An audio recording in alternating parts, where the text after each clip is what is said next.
Welcome back to the Weekly Juice. As always, Ryan and Corey here with another episode for you. Extremely excited about our episode today. We have on Paula Pant. She's an author, blogger, real estate investor, and overall financial independence connoisseur.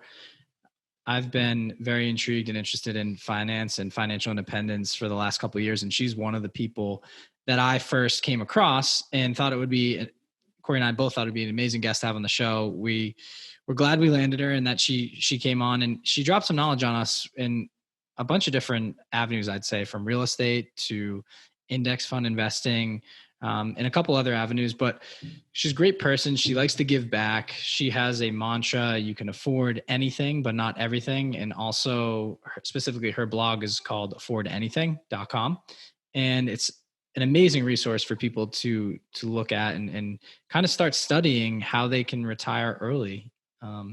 Yeah.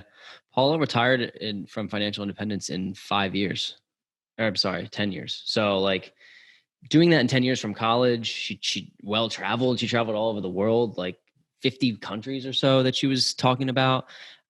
And she is one of the big ones in the FI community. Like she really, really knows her stuff, and it's pretty evident in this episode. So I think anyone whether they're just getting started, they're halfway through FI, she's the one that you want to listen to. If you've ever thought of how cool it would be to be able to work from anywhere in the world and sustain a lifestyle that affords you to travel, adventure, and see how different people live on a day-to-day basis, this is the one for you. She's super interesting. We had a blast recording this episode. So without further ado, let's dive in, and please welcome Paula Pant. Paula, thank you so much for joining the Weekly Juice. We're very excited to have you here today. Oh, thank you. We already kind of gave a brief introduction on who you are, but if you could kind of just walk through your story on how you got into financial independence and what, I guess, ignited the fire in you to retire early. Totally. So when I was in college, I really wanted to study abroad, but the study abroad programs were way too expensive. It was like $15,000 for a semester. And there was just no way that I could pay that, like not without going into a bunch of debt. And I wasn't going to do that. So I thought about it and I was like, I don't actually want to study. I just want to go abroad. And so my thought was I would graduate, I would work for a couple of years, and then I would quit my job and go travel. And so when this all began, that was the extent of what I was thinking about. I wasn't thinking about like long-term sustainable financial independence. Like I had no idea that concept even existed. All I was thinking about was I'm going to graduate, I'm going to cash up, work for a few years, cash up, and then quit my job and like go backpacking. Awesome. And right, like straight out of college, the thing that really bothered me about the idea of the working world, I would say the corporate world, but like I was in journalism, so it wasn't I guess it was sort of technically corporate in that it was corporate owned, but it was, it wasn't like a Dunder Mifflin Paper Company kind of corporate. It was, right. So it was like the thing that irked me about the W-2 working for somebody else world was that you got 2 weeks of vacation a year, 3 weeks if you're lucky. And sometimes when I tell the story, somebody will message me and be like, well, I get 4.5 weeks. And I'm like, you're missing the point. The point is that you're a grown-up, you're an adult, and somebody else gets to tell you how much time you can take off of your own job. And like, how are you ever going to go to Tanzania with 4 weeks, even 4 weeks of vacation a year? How are you ever going to see Bulgaria with that kind of vacation time? Like you're not. And so I from the beginning just objected to that kind of setup. Like I understood the importance of getting results, but we live in the internet age. If I can bring my laptop with me and get results from anywhere on the planet, then why should I be beholden to what some HR director thinks that I should do? Did you have that? I'm curious if you had that mindset like right out of college, or was there like a light bulb scenario moment where you were like, oh, like I can't do this? Oh, it was during college. Okay. It was just straight up during college. I for me, a big part of the motivation was that I wanted to travel a lot. Like that was the number one dream that I had. So I think a lot of people, when they're in school, their ambitions are maybe to, climb the corporate ladder, to be a C-suite executive. Like for me, as a college student, my goal was to go see the world.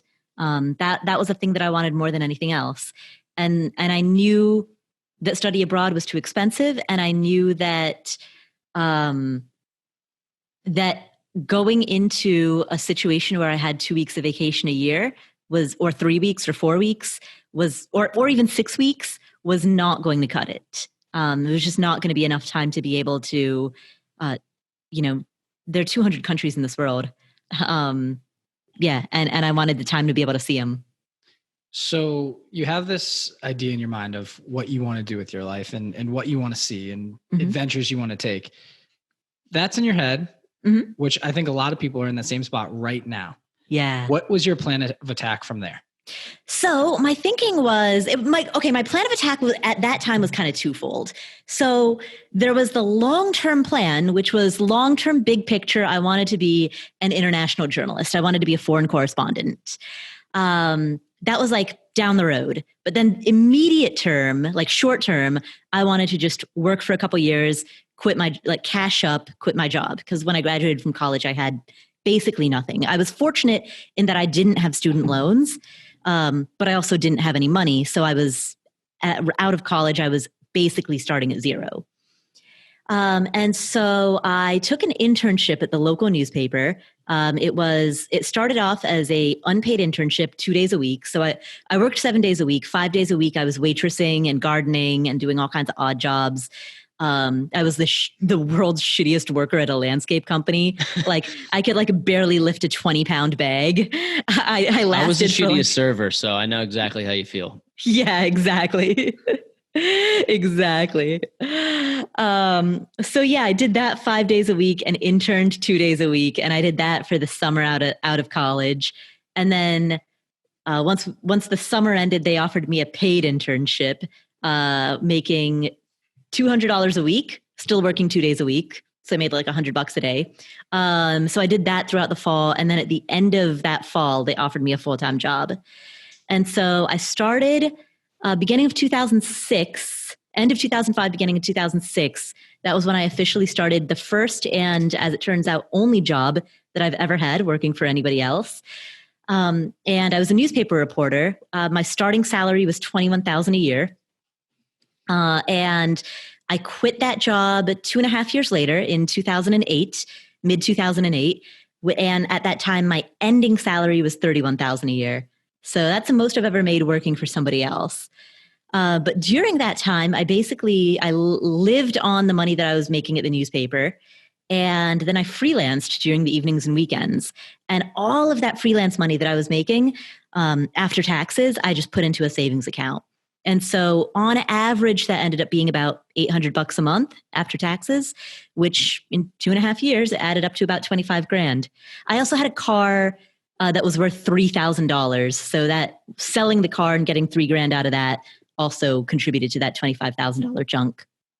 So what's cool about your story is that you're not talking about anything that's crazy out of this world, like, investing in some crazy fund. Like you just literally made, and what a lot of people would call probably not a lot of money, right? Yeah. And then you saved the freelancing money, and you all of a sudden have $25,000 in 2 years. That's a lot of money for somebody who's at the age that you were. So with that being said, what did you do next? I know you were talking about, you were like, you had this itch to travel. You took that $25,000 and you went where? I don't want to spoil it. So I very, very briefly went to Europe. I couldn't stay there long because Europe has such a high cost of living.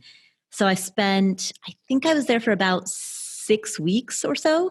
I flew there with airline miles that I'd gotten from like using a credit card. And I was there with my friend Kim. We tried to ride our bikes around Spain. That did not work out. Her bike, we lasted for like a week and a half, maybe 2 weeks, and then her bike got stolen because we were too cheap to pay for like $20 a night for a hostel. So we were sleeping outdoors. So we were like sleeping on the beach. Oh, wow. Yeah. I could do that for like a couple nights. Yeah, that's crazy. And when you say bike, are you talking like moped or like a bicycle? Bicycle, like a bicycle. Cool. So yeah. Her bicycle got stolen. And so then we threw my bicycle like underneath a bus, in the storage compartment under a bus. And took a bus back up to Madrid where we had a friend who lived there. So then we stayed rent-free with him for like maybe 2 more weeks or so. And then after that, she wanted to try this program that was like Worldwide Workers on Organic Farms, where you can live for free in exchange for like working for these organic farms. We did that for like a hot minute, but it ended up being basically like trading a day of hard labor in exchange for sleeping in a camper and getting a sandwich. So it ended up being like a pretty rough. So then eventually like that consumed most of the trip. And then at the end of it, we were like, okay, screw this. Let's just go like putz around Europe for a little bit. So we went to Portugal, we went to Italy, and then it was like time to leave. So that was the first trip. I flew back to the US and stayed in the US for like maybe a month. And then I flew to Egypt on a one-way ticket. And that's when like the real trip began. So I spent 6 weeks in Egypt. And from there went to Israel, Nepal, India, and then did the whole Southeast Asia loop: Thailand, Laos, Cambodia, Vietnam, Malaysia, Singapore, Indonesia, and then 10 months in Australia with like a side trip to New Zealand for about 3 weeks. That's amazing. During this time, I mean, you just checked off like, 17 or 20, I don't know, a lot of the countries that you named. You said there's 200 countries. So like you checked a lot of those off there, and $25,000 to save up in 2 years, like I said, is a pretty cool feat. While you were away, is this when you realized, okay, I don't want to just do this and then come back and go to work. I want to make financial independence more of a lifestyle for me? I still didn't have any concept of financial independence at the time, but I knew that I wanted to make self-employment a full-time thing for me. So part of that was because I realized that full-time freelancing was an option, and particularly being a newspaper reporter, being a journalist, freelancing is a little bit more common in the world of journalists than it is in, some other industries.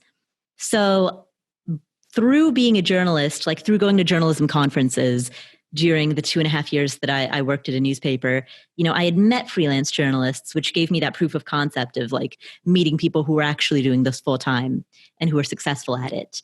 So I knew that I wanted, during the time that I was traveling overseas, I knew that I wanted to make full-time freelancing the thing that I do, so that way I would always be location independent. So it really started with that. It started with the goal of location independence. And in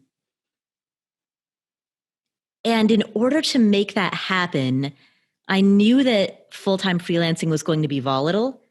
You talk to any freelancer and one of their chief complaints is that sometimes you're starving and sometimes you're eating steak. Like they're the good months and the bad months.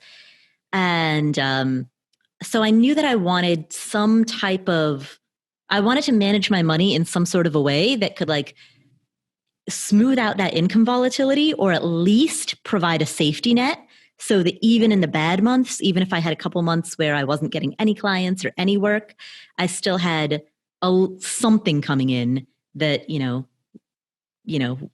so I'd be okay. Mm-hmm. So what was your vehicle that you, aside from freelancing, to bring that money in and stabilize your income?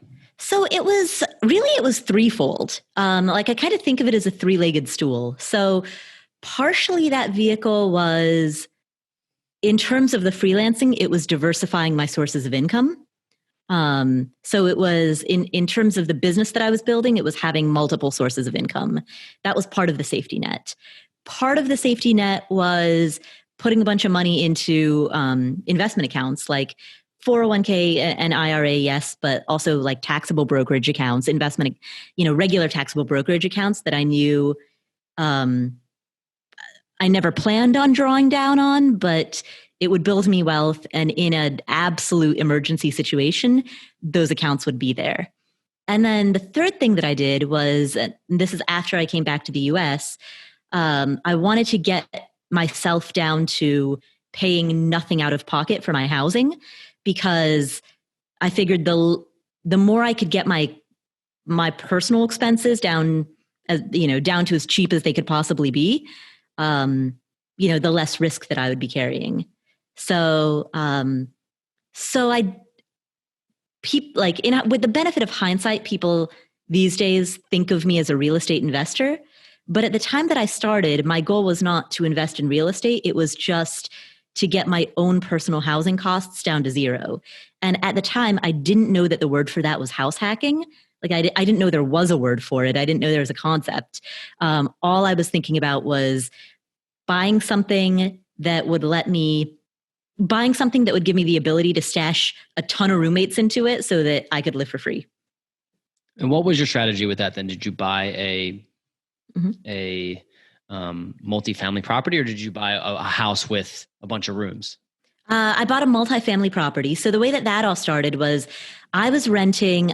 I was living with, there were a total of 5 roommates. So I was one of 5 people living in a 3-bedroom apartment. So it was myself and my boyfriend at the time. And then there was another couple, and then there was one single person. So there are 5 of us living in this 3-bedroom unit. And that 3-bedroom unit was inside of a triplex. And so that is how we were all living. And so I did I went on Zillow and I looked up what my landlord had paid for the building, and I knew what all of the units were renting for. And I did some back of the envelope math and realized that my landlord was getting a terrible deal. Like he was barely breaking even, or maybe even not even breaking even. And so I had done that back of the envelope calculation, and then I sort of stuck it aside and forgot about it. And months later, I noticed a for sale sign in the yard of the triplex that was across the street. And that place had been on the market for, I think, around somewhere between 16 to 18 months. It's a long time. Yeah. It was super long time. It was a short sale. It was on the brink of going into foreclosure. It was a complete piece of junk. It needed a ton of work. But so kind of on a lark, like without really knowing how to analyze properties, without having a strategy, just kind of doing nothing more than a few really rudimentary back of the envelope calculations, which is not how I recommend anybody do it, but that's, right. That's just the honest my story. My then boyfriend and I offered $225,000 on it. And the seller accepted it because his alternative was going into foreclosure. So it was a short sale. The seller took a $100,000 haircut on it. And we put in a $26,000 down payment and borrowed $200,000. And when we moved in, we brought all of our roommates over with us. And so we moved into a 3-bedroom that was populated. At that point, we had 4 people living in a 3-bedroom. And then the other 2 units were occupied by like other random renters. And then that was how it began. Like it began by just getting our own personal housing costs down to zero. We talk about house hacking all the time on this. Mm-hmm. On our, I'm currently house hacking, and I love it because I get to live with people that I like, my friends, right? So yeah, and also subsidize my mortgage. So we talk about taking the number one expense. If you can eliminate that or significantly reduce it, you're already so far ahead of and reaching financial independence that the real estate investing that you did, I'm sure really helped you, but that's like the step one. Yeah. I guess I kind of want to paint the picture for our listeners here. How long did it take you from, your trip to Egypt and mm-hmm. graduating to reach financial independence, just to give people an idea of your journey? So unlike a lot of other people, like there are some people who have like a specific FI number. And they have that FI number because they're working at some shitty W-2 job that they hate. And they're dying to get out of it. Right? Exactly. And so they have a number that they want to hit that's typically a multiple of their current living expenses, that they figure once they hit that number, then they'll have enough to cover their current expenses and then they can quit their job. My setup was very different in that for me, like the definition of reaching FI was, it was a lot more subjective because I did the opposite. I quit my job first and then I was like, shit, how am I going to sustain this? Like I quit my job with just enough to be able to cover me through a trip, but that wasn't a long-term sustainable plan. So it was after I was unemployed that I was like, then trying to figure out how to continue to be unemployed in perpetuity. Right. And so for me, I would say that I hit my FI number when myself and my ex, we were together at the time, when our combined net worth reached $1 million. That was probably the time that I was like, okay, I can breathe, like I can relax. I don't have to be stressed out. I don't have to worry. Like we are officially millionaires. I can chill. And how many years did that take you? I'm just curious. Sorry. I was 31 at the time. Okay. So from the graduation of college so you're talking like realistically 10 years. 10 years. Yeah. Yeah. Possible, people. 10 years. Like that's a hell of a lot better than working 40 and then like being really old when you can enjoy your time, in my opinion. It's interesting because you mentioned having a net worth of $1 million, but and you don't have to dive too far into this, but just to kind of paint a picture of like, how much did you have at the ready because I know you talked about a lot of long-term investments. I'm just talking like liquid cash where you felt comfortable. Because I think about this all the time. It's like, how much would I need to just have on a daily basis to feel good? Not that obviously I love looking at the long-term accounts, but if you check those so often, you're like, well, I can't even touch them. So what's the point? Yeah, exactly. So I almost always keep an emergency fund of somewhere between like 6 to 12 months of my current expenses. And once I started working for myself and growing a business, the nature of that emergency fund shifted a little bit. So before I had this business, like before I began working for myself, my emergency fund was like literally, what do I spend? Make sure that I have, a few months worth of that. Now that I have a business, the emergency fund is what does the business spend? And that includes the salary that I pay myself. So now, like right now, my emergency fund, I aim to always have it at between 6 to 12 months, ideally 12, but it fluctuates within that window. I aim to always have it at between 6 to 12 months of business expenses and with my salary being included as part of those expenses. Awesome. And so when you mention your business, we mentioned this in the intro, but just to dive in for people to learn a little bit more, it's Afford Anything. It's a blog. Also, you have a podcast and you're an author. In addition, you have the real estate business on the side. I'm sure we're talking directly about Afford Anything here. Yeah. Can you walk us through, I guess, the inception of that? I guess from the beginning, I know you wanted to start something on your own and have your own, I guess, your own, not 9 to 5, but your own gig. So say that. Yeah. Say at least. Yeah. So when people ask me what I do, like if I need a short, like elevator answer, I usually tell them I run a digital media company or a personal finance education company. But really the way that all started was that I was a freelance writer. I mean, I was initially a newspaper reporter and then I quit that and I wanted to be a freelance writer full time. And so when I went into full-time freelancing, I talked to a couple of other journalists and I got the advice that I needed to pick one niche. Like if I tried to write about anything and everything, I was never going to get work. I needed to pick one topic and specialize in that and develop a reputation as a writer within that topic genre. And so for a while, this is right after I came back from traveling, I didn't know what that topic was going to be. I was like, maybe I could be a wine writer. Maybe I could write about, I don't know, whatever. And are you a wine connoisseur as well? I'm a wine drinker. I wouldn't say that I'm a connoisseur. That's all that matters. And then somebody gave me the advice. They were like, write about what you love to read about. And as nerdy as this sounds, I've always loved reading about money management. Like even back in high school, I loved reading Money Magazine and Kiplinger. And so I thought, all right, well, I mean, if naturally like all the other girls are reading Cosmo and I'm like sitting there with my copy of Money Magazine, that's clearly a sign I should be a personal finance writer. I'd say so. Yeah, exactly. So when I came back from traveling, I started a career as a personal finance freelance writer, and made my money doing that. And as I was doing that, I also started to afford anything at that same time because every freelance writer is just told to have a blog.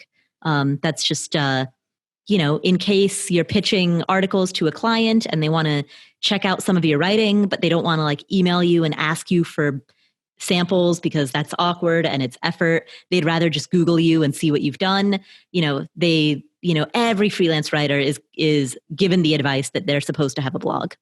So I started Afford Anything, as part of starting my freelance writing career. And as I got more and more gigs, I was writing for AOL Daily Finance and About.com, which is now The Budget, and just a whole bunch of different websites. But the most lucrative jobs that I was getting weren't media outlets. Rather, they were small businesses that needed content for their websites. So they were accounting firms or CFP firms, certified financial planner firms, or fintech startups in Silicon Valley that were really, really small, maybe 5 full-time employees, and they just didn't have the funding to have a full-time in-house content person, but they needed that content marketing. So those were my most lucrative gigs. And once I realized that, I leaned harder into it. And then I realized these small businesses, they don't just need articles contributed for their website. They need like someone who can just take charge of the project. They need someone who can say, look, here's your editorial calendar. Here are all of the articles. Here are the topics. Like, I'm just going to manage this. So you have your own business to run. You're an accountant. You're a CFP. You're a fintech startup. You deal with whatever it is that your business does. I will handle all of your content management. And so that was basically how I scaled from being a freelance writer into running a content management and marketing firm. And that was where the real money began. Like that was when I was making solid 6 figures. I had a team of people working under me. I'd sort of progressed from being a writer to being a manager of writers. And so a lot of the money that I poured into my investments came from that. So, and so your question was Afford Anything.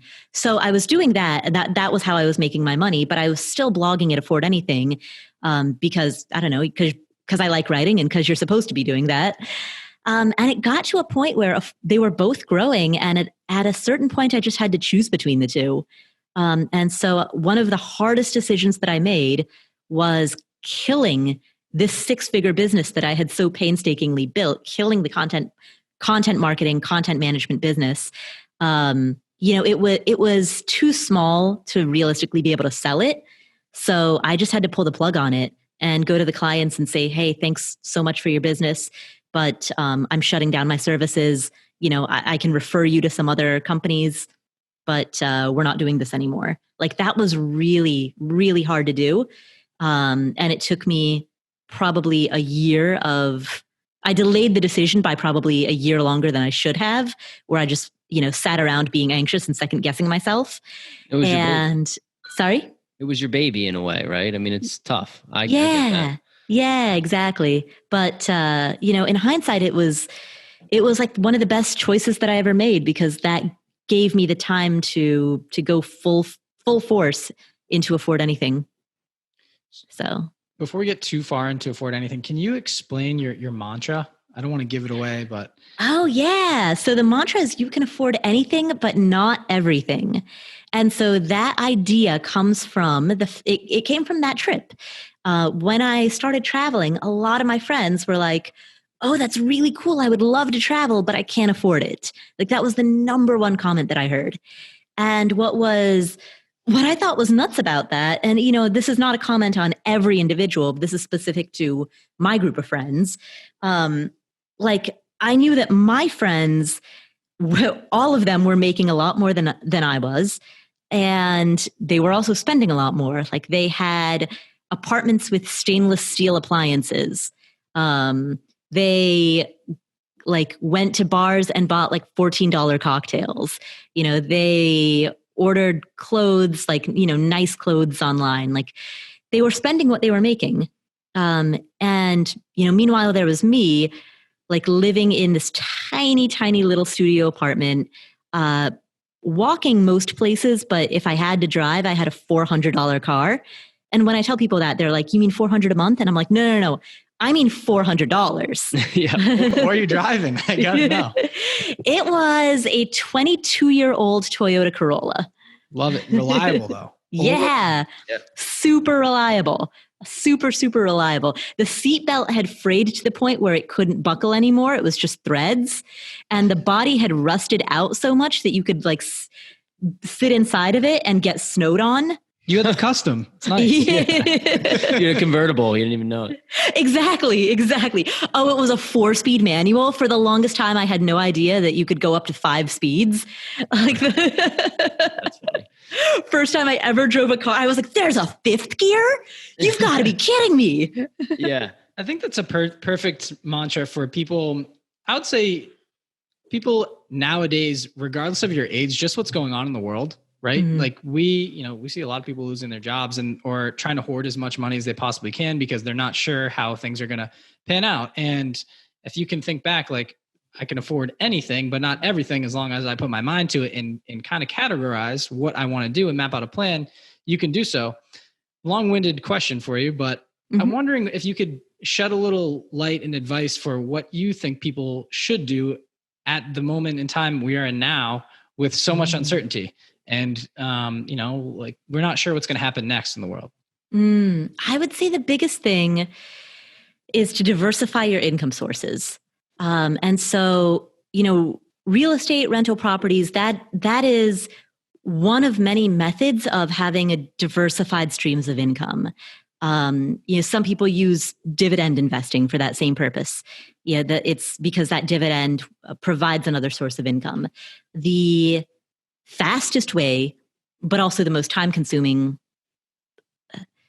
way to develop that diversified income is through a side hustle. Like I say it's the most time-consuming because with something like rental properties, you front load the workload and then after that it becomes passive. Whereas with a side hustle, unless you build it to the point where it's scalable, you are trading time for dollars, but you can get you can get bigger dollars faster, and then you can then reinvest those dollars either to make that side hustle more scalable or to put that into real estate, rental properties, index funds, any investment of your choice. Cool.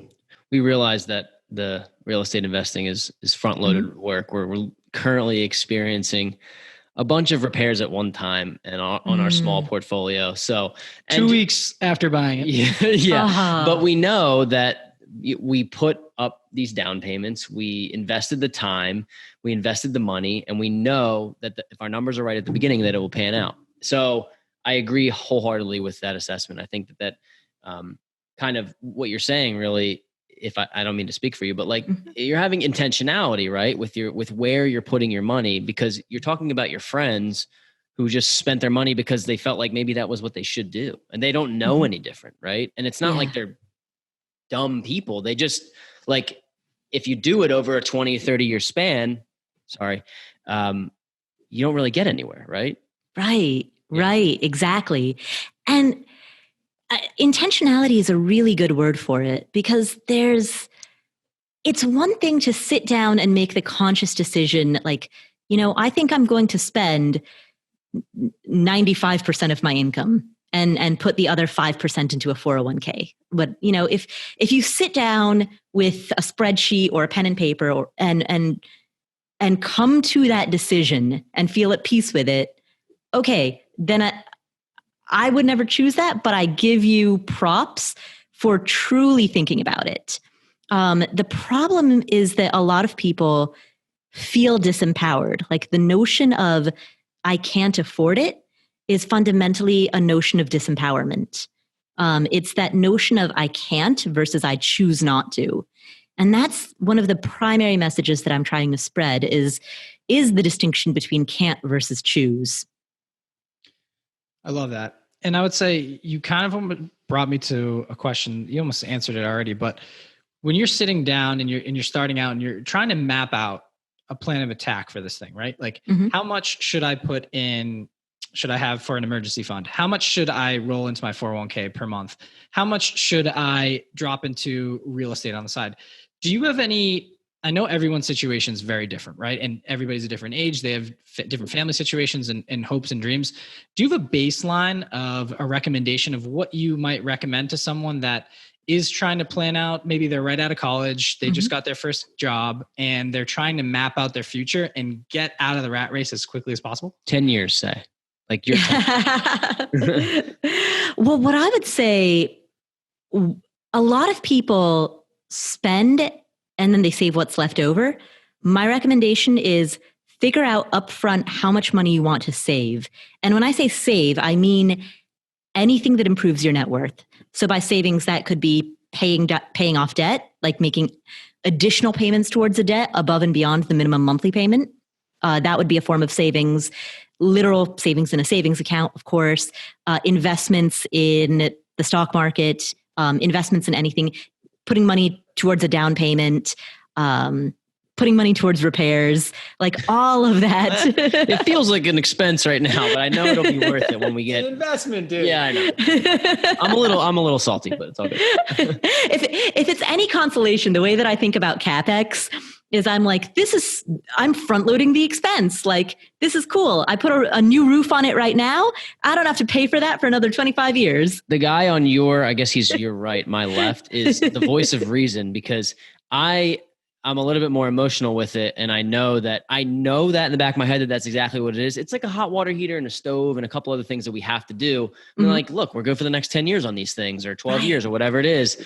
But it just so happened that we bought it 3 weeks ago and we have to do these. So it's like, you know. I said the same thing to him today. He calls me, he's like, dude, I got some bad news. And I'm like, all right, lay it on me. And we went through it and he goes, well, first of all, the fire department is at our property. I go, dude, we've been there for 3 weeks. This is incredible. So we just started laughing because what else can you do at that point? So we walked through it and the whole, it might end up being about $2,500 to $3,000, something like that. It sucks, Probably right? Not even that much. It shouldn't be that much. Yeah. And instead of getting bummed about it, I said the same thing. I'm like, dude, right now, let's just get it over with. Let's get the new stove, replace the water heater. It'll be brand new. We should have life expectancy of this many years. Yeah. And when we actually have the money, like in surplus, we're not going to care. Like it's going to be like, that $3,000, that's fine. Yeah, exactly. And that kind of ties into, sorry to cut you off there, kind of ties in a little bit what you're saying though, because it's still in a roundabout way, still adding to our investment, right? Or adding to our net worth. We're spending money to hold the value of our property, right? So that's one way where I could buy a $3,000 vacation. And by the way, I want to do those things because that's what makes me happy, but I want to do it with my passive income. So if I'm allocating money into my investments right now, it's kind of paying yourself first in a way. Exactly. Yeah. It's like you're essentially moving, like converting that money from cash into equity in that home. It's still your money. And exactly. So when we said we made the down payment, we're like, we're not losing this money. Like it's just, it's in the value of our home. So if we go to sell it, we'll get it right back. Right. Assuming that we don't have a 50% decline in the next, whenever we decide to sell it, assuming we're smart on if or when we sell. But yeah.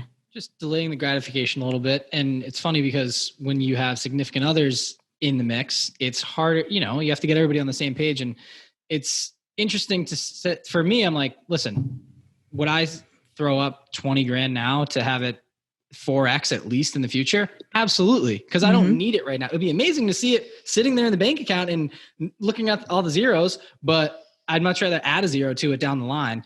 And it's hard to convey that to someone else that is not on the same exact page as you. I'm working through it right now with a significant other. So that's why I'm bringing this up. And it's interesting, almost like having to sell it. You just look like you pointed to me with a significant other. Did you see that? That's not how this is. That's not how this plays out. It's it's just very interesting because it will come back in the future. It does hurt a little bit in the beginning where you could buy a new car, you could go on 3 trips, whatever it could mean, but maybe you have 8 trips down the line, or can work from home and do your own thing. Right. Exactly. A question for you in terms of, we talked about like how you would tell people to get started and the intentionality piece. Mm-hmm. Do you have specific numbers in terms of budgeting? Because you're able to look at this hindsight now, right? And you might not even know that you were doing it on your way to 5 because you were just trying to subsidize your housing. But right.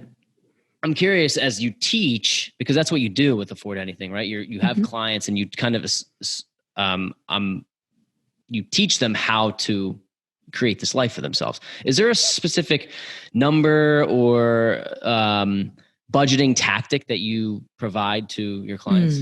Yeah. So, I mean, I call it the anti-budget. This is something I created it for myself because a lot of the budgeting tactics that are out there and a lot of the budgeting advice is really granular.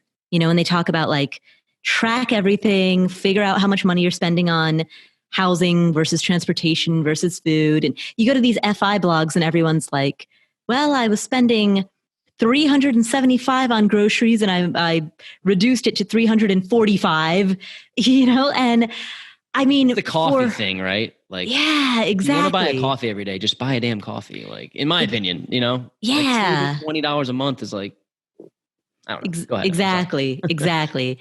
And I'm not a detail oriented person. And I can't stick with like that level of granular budgeting. I can't do that for the long haul. It's to me, that is the equivalent of trying to count calories or even like track your macros. Like I can't input every single thing that I eat into some app. Like I can last for like a day doing that, but there's no way I can do that long term. It'll drive you crazy. Exactly. And there's some people who are great at that. There's some people who are like, yeah, I've inputted every single like gram of fat and protein and carb that I've ever eaten, for the last 4 years into some tracking program. And I'm like, dude, if it works, time that takes, and you're trying to get time back and you're just wasting more time tracking it. So sorry to cut you off. Yeah. Budget and how that applies to not having to track everything. Yeah. So that's why I created the anti-budgets for people like me who are never going to track at such a granular level. I was like, look, fundamentally, the goal of any budget is to make sure that you're saving enough. And so just divide your money into 2 buckets. There's, figure out how much you want to save. I mean save in the broadest sense of the word possible, save and invest / pay off debt. Figure out how much money you want to save, pull that off the top first and foremost, and whatever is left over is just yours to spend. So if you do it like that, you don't have to worry about how much money you're spending on groceries versus restaurants versus transportation. Like somebody asked me the other day, they're like, how much do you, like, what are your monthly expenses? And I'm like, I don't know. And they're like, what do you mean you don't know? And I'm like, I don't know. And they're like, but you're in the FI movement. And I'm like, yes, that's true. And I do not know what my monthly expenses are. And frankly, I don't care, because what I care about is, am I hitting my savings goals? And as long as I'm doing that, then whatever money is floating around in my account is what I'm spending. So do you make it automatic where you pick a chunk of money that you want to save, and so you know for a fact you're not even seeing that? Yeah, exactly. So for me, every year I max out my 401. I have a Roth solo 401k. I completely max that out. And since I'm self-employed, I can max it out both on the employee and the employer side. So I max that out entirely. I have a backdoor Roth IRA. I max that out. I have an HSA. I max that out. And then I usually have like one real estate goal per year. Sometimes it's like paying off a property. Sometimes it's saving enough to buy some, cheap thing, free and clean. Like I'll pick some real estate goal for that year, and then I make sure that happens. And once I hit all of those targets, then whatever I've got, I've got. Can you just dive quickly in, because we haven't talked about it on our show, a backdoor IRA, was that it? Yeah, backdoor Roth IRA. So basically the way it works is an IRA is an individual retirement. Oh, I used to think A stood for account, but I think it technically stands for arrangement. That's like like That a just blew I my like mind. that. I didn't know that. yeah, I thought just for sure it learned was that the account. other day. Okay. If you Google it, most people say account, but technically, I think technically it's individual retirement arrangement. Like I feel like one day I'm gonna win like finance Jeopardy? nerd trivia. Yeah, exactly. It's an arrangement of funds. I like it. Yeah. I can see it. And so there are two forms. There's traditional, which means that your money goes in pre-tax. So basically, the year that you put it in, you don't pay taxes on that income, and as it sits in the account, it grows tax-free. But ultimately, when you're in your 60s and you go to take that money out, you pay taxes on everything that you take out. So that tax bill hits you in your 60s. So that's the traditional IRA.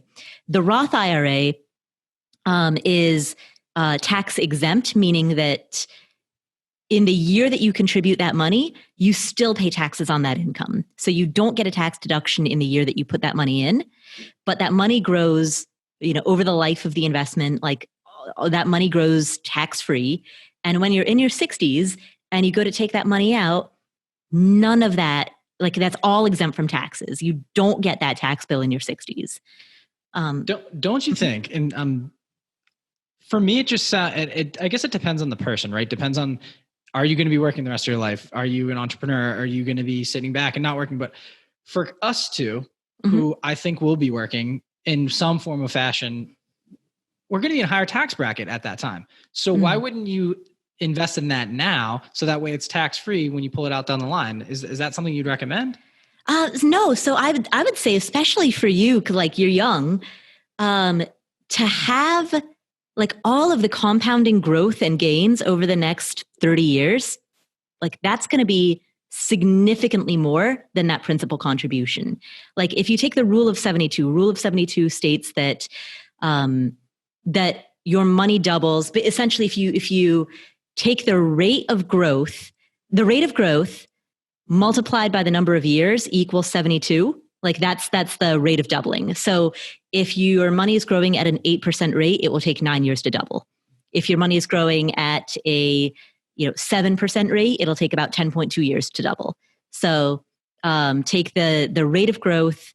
The rate of growth multiplied by number of years equals 72. It's like a shorthand for figuring out the rate of doubling, right? So let's just say let's say your money's invested for 30 years at a 7% return, which is a fairly conservative estimate, right? That means it's going to double 3 times.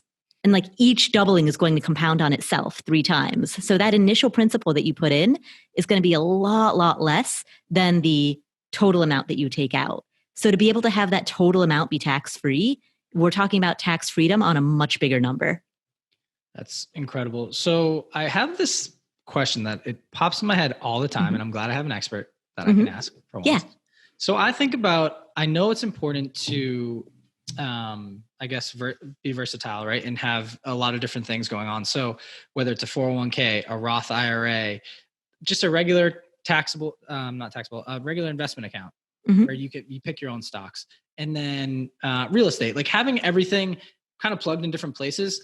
Does it make sense to do that versus, or can you explain to me the benefits of doing that versus just putting it in an account that is just essentially stacking all your money in one account and knowing that it's going to keep accumulating over time at a specific rate? Though the market can go up and down, I think it's crazy to me where I'm like, am I just spreading myself too thin by trying all these different things? Or should I just go into one and let it stack? Well, so are you talking about different types of accounts or different types of underlying investments? Good question. So probably different investments. I'd probably say different investments. Yeah. Yeah. I mean, I don't see any particular reason to feel like there's no reason to feel a strong need to go into a huge diversity of investments. Like if you don't, you can keep it as simple as one like broad market index fund and one equity index fund and one broad market bond fund. You would want different types of accounts such as like a 401k, an IRA, an HSA, a taxable brokerage account. If you think of it like the accounts are the mug, like each account is a different type of, like one is a coffee mug, one is a pint glass, one is a wine glass. Like the accounts are the vessels. And then the investment inside it is like the liquid that fills the vessel, right? So you can have a whole bunch of different types of vessels and pour like water into all of them. You know, you can drink water from a coffee mug and a wine glass and a pint glass and a fish bowl, you know. Like tank. Yeah, exactly. Like you can drink water, you can drink that same water out of all of these different vessels. And I think the reason to have the different vessels is because each vessel has a different type of tax treatment. Each vessel has a different type of like set of opportunities and limitations. You know, the HSA is money that you can intend to keep for retirement, but if you have a medical emergency, then you can tap it for that. So, you know, the 401k is going to, the assets inside of a 401k are going to be protected from any lawsuits that you're subject to in a way that money that's in a taxable brokerage account will not be. So the legal protections, the tax treatment, the like all of those factors are different based on the vessel that your investments are in. But in terms of the liquid that goes inside of it, I see no problem with having exactly the same. I mean, if you want to like make it uber simple and just go into a Vanguard target date retirement fund in every single one of those, I don't see any problem with that. So you mentioned the Vanguard target date retirement. Is that an index fund investing type?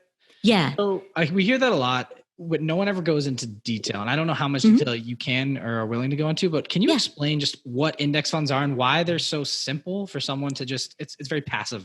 Yeah, absolutely. So an index fund, all right, so mutual funds, I'll just zoom out for a second. Mutual funds generally are a basket of funds with a whole bunch of different companies in them. So instead of buying a single individual stock like Nike or Tesla or Coca-Cola or Amazon, with a mutual fund, you have this big basket with a whole bunch of different underlying companies.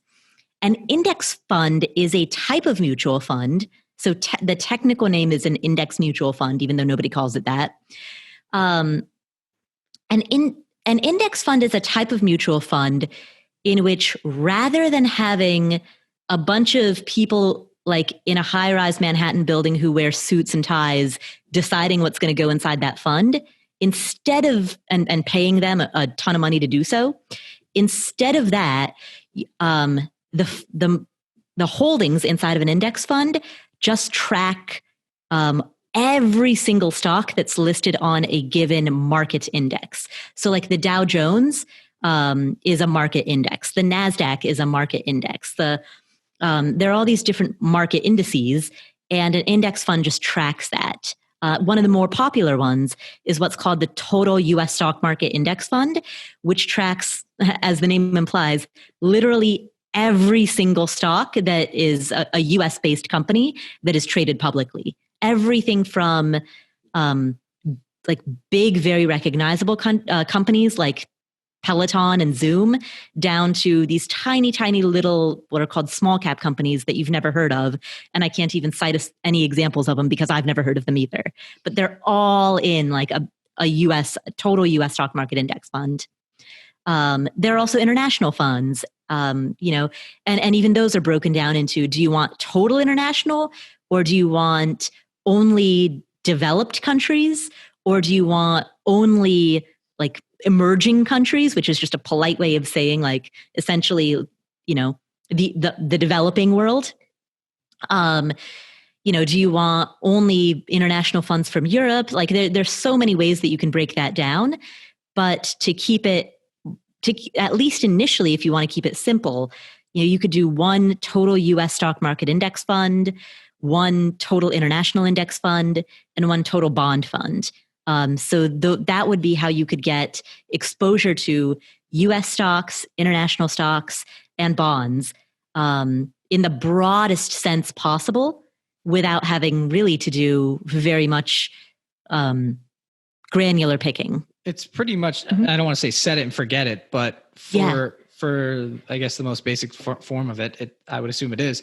Yeah. How do you recommend people I know you specifically mentioned all these. How do you recommend them getting started with that? Is it more just, hey, go do your research and just open up a brokerage account and start it, or go through a financial advisor or someone that can help guide to hand? Yeah. So what I would say to anyone who wants to get started, so there are 3 major brokerages that have reputations as really good discount brokerages, and they are Fidelity, Schwab, and Vanguard. Love Fidelity. Yeah, they're all great. Fidelity has an amazing retirement tracker on its website. I have that. I love it. Yeah. It's incredible. It's got the little car that drives across. It's my 401k. He's a big user interface guy, so he likes the car. Love the car. Big graphic guy. I love it for my 401k. So, potentially I'm interested in, I like passive. Yeah. Yeah. So I would start by opening an account with any of those.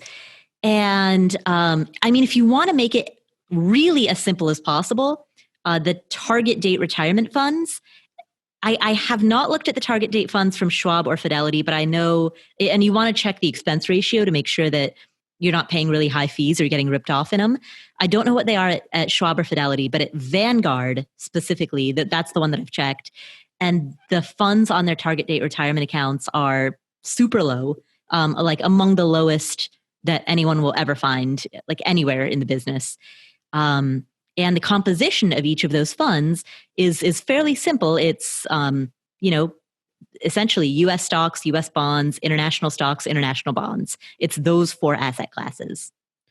Paula, something that you said earlier resonated with me, and I think it could resonate with our audience in terms of the simplicity that you're talking about reaching financial independence, and how I think a lot of people don't get into FI because they think that it's budgeting every single cent, and they don't want to take the time, and they don't want to take the energy, and it's tiring, and it's like, why do I want to micromanage my life like that? Right. But and it can be like that if you want to take it to that extreme. But what you're saying with afford anything is that it doesn't really have to be that way.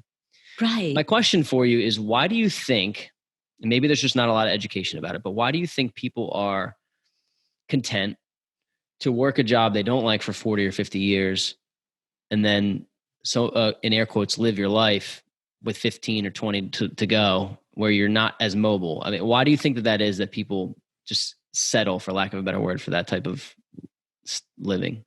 I mean, I think there are some people who just think they accept it. Like, they think that that's the way it is. That's what's been modeled for them. That's what every adult around them has demonstrated. I know when I was before I went on my big trip, I remember a lot of adults saying to me, like, yeah, you've got to do that when you're young, and you still can.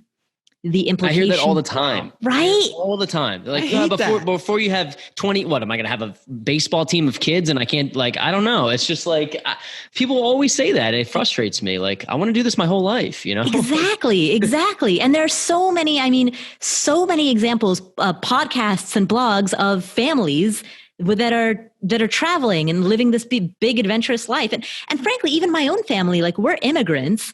We traveled, not most people in my family have done a ton of traveling with kids, not really out of desire, but more out of necessity, because, they've got 3 kids. They're all born in Nepal.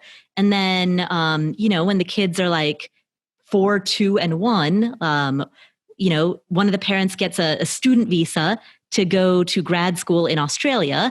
So, that parent goes the family to Australia, right? Yeah, well, typically with the student visa, you can't bring your family over. So one parent stays back in Nepal, the other parent goes to Australia, but then you get tourist visas. The people are shuttling back and forth on visitor visas. So there's a lot of travel, or you meet at some destination country in between. Maybe you can't get a visitor visa into Australia, but both parties can mutually meet in Indonesia.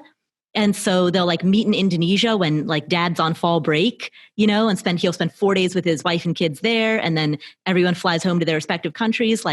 As an immigrant family, this is just normal. When you live in Nepal and your whole life is very much determined by where can you get a student visa? Where can you get a work visa? What jobs can you get? Are you able to bring your family?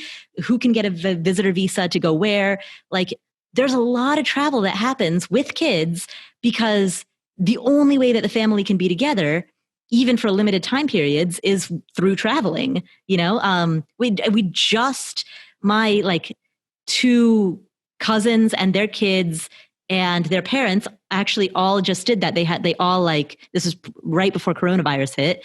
They all had a little family reunion in Bali for exactly that reason. Because it was like just the mutual, it wasn't because they wanted to go to Bali. It was because that was just the most practical meeting point for everybody. And so I just come from a background where nobody has the impression that travel stops when you have kids. Like, if anything, travel increases because that's the only way that your kids are going to be able to see their other family members. So, right. Yeah. And the world for those types of experiences too. I mean, that's what I don't have kids, but I want to show my kids all the different cultures and lifestyles and experiences across the world. And, it's hard to do that when you have 2 weeks of vacation for the whole year. Right. I think it really is hard for people too. It's like you can decide that you want to start living your life, but you're so weighed down or chained to the job. Like, if you have kids or family, but it's your expenses and the lifestyle that you've created, right? That has kind of, I hate to say it, shackled you down. And a lot of people say they hear this episode and they are like, wow, Paula knows what she's talking about. I have a fire lit under my butt. I want to learn more. Can you kind of give us where they can start, like a starting point on Afford Anything? Yeah. And how they can, I guess, grow their knowledge and let these shackles break, if you will? Yeah, totally. So I have a free ebook. It's affordanything.com/escape. And that's all about breaking the shackles, getting away from the 9 to 5, like living a life with more freedom. So affordanything.com/escape. Totally free. And it's a good starting point. Awesome. And then I know on your blog, you have about 60,000 plus subscribers to the actual blog itself. And I think over 300 articles. You have a lot of articles about financial independence. Yeah. Real estate, I believe, correct? Yeah, exactly. So yeah, if you're specifically interested in learning about real estate, affordanything.com/VIP list. I send special insiders only info to that newsletter. So all entirely about real estate. You got 200 subscribers. Don't worry. They're coming. Awesome. Selfishly, I'm curious though, your real estate portfolio, just at a high level, bird's eye view, what is that like, or what's it comprised of at this time? So at this time, I've got 5 units. So at my peak, I had 7. Now I'm down to 5. No, but that's really cool to me because we talked with Chad Carson. I don't know if you know him or yeah. Chad and I are friends. Yeah, he's amazing. He's like one of the people that I looked up to, along with you, like looking into financial independence and real estate. And Chad brought it into my head. I'm thinking I have not tenant issues, but just things that happen with tenants. I'm thinking, do I want 500 tenants or even 100 tenants? I'm like, if I pay off 5 to 8 properties, maybe a couple with 50 percent leverage or 25% leverage. Let's say I get to the 20 rentals, but I have a bunch that are paid off. Right. That almost seems like an easier way. I don't know how many these are, but just to be like, well, this is real freedom. I don't even have a mortgage on this. Yeah. 4 out of 5 of mine are free and clear. And that is probably 4 out of 5 completely paid off. Yeah. And you don't need 20. Exactly. I'm screaming, but yeah. I'm excited. This guy's excited. So VIP list, dude. Yeah, I got to get on it. That's great. The last, we respect your time. The last segment of our show is called The Last Drop. We changed the name of it a bunch of times. I don't know why, but we settled on The Last Drop. Be confident with it. It's The Last Drop now. Yeah, Last Drop. Last Drop. I say this on the last 10 episodes. Pardon me for just a second. I need to plug this in. I just got the low battery warning, so I need to plug this laptop in. Okay. This is cool. It's like the walkthrough. Yeah. Yeah, exactly. Welcome to my crib. So the last segment called The Last Drop. We're wondering if you could, we know Afford Anything is a great resource for people, but I'm wondering, if not that, maybe it is that, maybe you dive into it a little bit. What's a resource, a podcast, a blog, an article, a platform, a tool that you use to get started whether that's a budgeting app or just some form that you can leave people with who are saying, I really like this FI journey. Maybe I want to learn more from Paula and what she did. Ooh. Well, okay. So to learn more from me, if you prefer reading, then, affordanything.com /escape, get the ebook, sign up for the newsletter. If you prefer listening, go to the podcast. Just search Afford Anything podcast on in any podcast player. What I found is a lot of people, some people prefer reading, some people prefer listening. So I would go to either one of those. That's to learn from me. But if you want to just overall learn about FI, there's a whole subculture online. Like, we're learning all about it. Yeah. Money Mustache was my guy to start out with. Then I grew, I guess, leveled up to Paula. But just maybe a few of those blogs. Can you give them a shout out? Or just totally. Somewhere people can go. That are like, let me try this out. Maybe this is more my language. Mad Fientist. Mad Fientist was like one of the first ones I read. One of my favorites. He's good. Does he not put out like weekly episodes anymore? I think I noticed. Was it his? No, he hasn't put out anything in a while. Yeah, I saw that. One of his most recent ones was like mind blowing to me. I sent it to you, Rye. But then I noticed it was like a couple months. But he's been doing it forever. So I don't know. Yeah. So I think you hit on enough. That was perfect. And I'd much rather have people go to your site and learn a lot, because both Corey and I have. If you could just give us one last, where is Paula? What are your goals with your business and your life for the next maybe 5-10 years? I know you've reached financial independence, but just more personal question on what are you hoping to get out of life? Yeah. Ooh, damn. What am I hoping to get out of life? It's tough. So, a few goals. So my parents started this nonprofit foundation that we picked three orphaned kids in Kathmandu, Nepal. And the orphanages in Nepal a lot of those kids tend to have parents, but the parents can't afford to pay for them. So a lot of them are homes for low-income kids. But we wanted to choose kids specifically who are literally orphans, whose parents died, both parents died. And so back in 2008, we picked kids that are under 5 have a high likelihood of being adopted.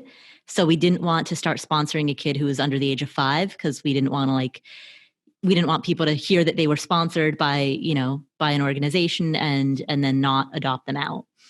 So back in 2008, we picked 3 kids, all of whom were 5 years old, all of whom were orphans. And this foundation that my parents started paid for them to go to boarding school in Nepal, starting at the age of 5. And so that was in 2008. And so now they're all approaching 18. They're getting to college age. And I don't have the money. I was just Googling the other day, what cheapest international tuition, international student tuition in the US. And I found a list of schools that have international, basically the tuition that they would charge international students, including room and board. I found a couple of schools that could do it for $25,000 to $30,000 a year, which is too much for all 3 of the kids. But one of those 3 kids, there's one who more so than the others has expressed interest in moving to an English-speaking country, a Western country, and going to college. And so one of my goals, I don't know if I can make this happen, but one of my goals is to basically pay for this kid to come to the United States and get a college degree. And it would cost between $25,000 to $30,000 a year. But that's something that I really want to do. That's something that I really want to see if I can make it happen. There's a lot of steps in between. Yeah. I'm sure the reason I love that goal so much is because every time we ask this question, people talk about goals for themselves or their business and what they want to accomplish. But the foresight and the humility, I guess, so to speak, that you have to want to help others is that really is where success comes from. That, if you have that, you're kind of unstoppable. So that's awesome. Oh, thank you. Yeah. Thank you. And seriously, because helping others, the reason we started the podcast is, 1, to help others, But I mean, there's a selfish aspect in it too. I'd be lying to not like to be able to network organically. But the helping others aspect is like when we see people reach out to us about FI or real estate, I'm like, wow, we're making impact. And that's similar to what you're talking about in that goal. So I love it. Yeah. Well, and it also, I mean, I guess from a selfish perspective, it motivates me to like keep hustling, you know, like if I'm committing to like spending 30 grand a year after taxes, you know, which is like 50 grand pre-tax, I can't just rest on my laurels. Like that's, I guess I'm literally like, I'm moving the goalpost and taking on additional expenses. I'm essentially upping my cost of living, you know, right. by being responsible to this kid to like pay. If I mean, and I don't know if it's going to happen. Like he has to apply to the schools, he has to get in, he has to get a student visa. Like there's a lot of steps in between, but it's motivating for me too because it means that I can't just like lay around all day watching Netflix and eating Cheetos. Like I've got to really up my game and continue doing big things so that I can continue like doing big things for other people. Great. I don't think you lay around all day anyway, but I do like Cheetos though. Well, Paula, thank you so much for coming on the show. It was an absolute pleasure. It's an honor. I know Corey talked about Coach Carson as one of his guys in the real estate game. You are my top dog in the financial independence game. So I'm honored to have you on. It's been a pleasure getting to know you. Oh, thank you. Thank you so much.